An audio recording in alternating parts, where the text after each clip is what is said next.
আজকে যখন ক্ষমতার পালাবদল হয়েছে, বিএনপি এই ত্যাগীদেরকে ছুঁড়ে ফেলে দিচ্ছে। এই কারণে বলছি বিএনপি ইজ হাইজ্যাক্ট। বিএনপি যে আদর্শিক রাজনীতি করত, লড়াই সংগ্রামের রাজনীতি করত, এখন যাদের দ্বারা বিএনপি নিয়ন্ত্রিত হচ্ছে, পরিচালিত হচ্ছে, বিএনপির নেতা কর্মীরাই আমাদেরকে বলে এই বিএনপিকে আমরা চিনি না, এই বিএনপি দখল হয়ে গিয়েছে। এই আমাদের লড়াই, আমাদের সংগ্রাম, রাজপথের যুদ্ধ, আমাদের জেল, আমাদের জুলুম, আমরা পরিবারের সাথে খাবার খাইতে পারি নাই, আমরা সন্তানদেরকে সময় দিতে পারি নাই, চাকরি করতে পারি নাই, বাপ মায়ের জানাজায় আসতে পারি নাই।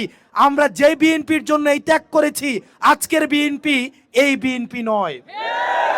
যোগ্যতা অনুযায়ী আমরা এটাও জানি, আমরা এটাও বিশ্বাস করি, গণ অভ্যুত্থান প্রত্যেক দিন হয় না, আন্দোলন প্রত্যেক দিন হয় না, রাস্তায় প্রত্যেক দিন মানুষ নেমে আসবে না।